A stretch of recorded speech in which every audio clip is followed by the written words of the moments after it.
ನಮಸ್ಕಾರ ಸ್ನೇಹಿತರೆ, ತಮ್ಮ ಮುಂದೆ ಮತ್ತೊಂದು ಸಂಚಿಕೆಯೊಂದಿಗೆ ಬಂದಿದ್ದೇನೆ. ತೈವಾನ್ನಲ್ಲಿ ನಡೆದ ಹೋಲಿ ಉತ್ಸವದ ಒಂದು ಆಚರಣೆಯನ್ನು ತಮ್ಮಲ್ಲಿ ಹಂಚಿಕೊಳ್ಳುತ್ತಿದ್ದೇನೆ. ಕೋವಿಡ್ನ ಎಲ್ಲ ನಿಯಮಗಳನ್ನು ಅನುಸರಿಸುತ್ತಾ ಆಯೋಜಕರು ಈ ಒಂದು ಕಾರ್ಯಕ್ರಮವನ್ನು ತುಂಬ ಚೆನ್ನಾಗಿ ಏರ್ಪಡಿಸಿದ್ದರು. ನಾವು ಇವೆಂಟ್ಗೆ ಬಂದು ರಿಜಿಸ್ಟ್ರೇಷನ್ ಮಾಡಬೇಕು ಅಂತ ಲೈನಲ್ಲಿ ನಿಂತಿದ್ದಾಗ ನಾವು ಕನ್ನಡದಲ್ಲಿ ಮಾತಾಡ್ತಾ ಇದ್ವಿ. ಆಗ ಅಲ್ಲಿದ್ದ ಒಬ್ಬ ವಾಲಂಟಿಯರು ನಾವು ಕನ್ನಡ ಮಾತಾಡೋರು ಕೇಳಿಕೊಂಡು, ನೀವು ಕನ್ನಡದವರ, ಎಷ್ಟು ಸಂತೋಷ ಆಗುತ್ತೆ ಕೇಳೋಕ್ಕೆ ಅಂತ ಹೇಳಿದರು.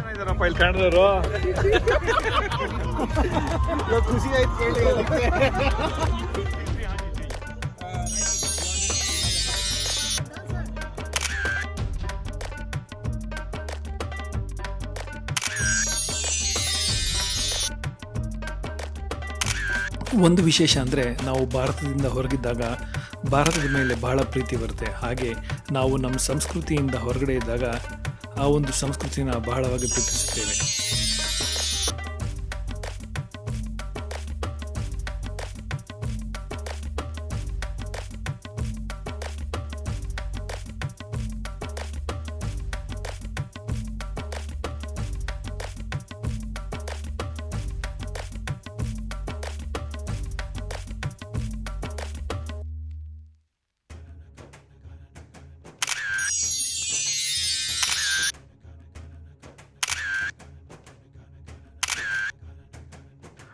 ತೈವಾನಿನಲ್ಲಿ ಹಲವಾರು ವರ್ಷದಿಂದ ಹೋಲಿಯನ್ನು ಆಚರಿಸುತ್ತಾ ಬಂದಿದ್ದೇವೆ.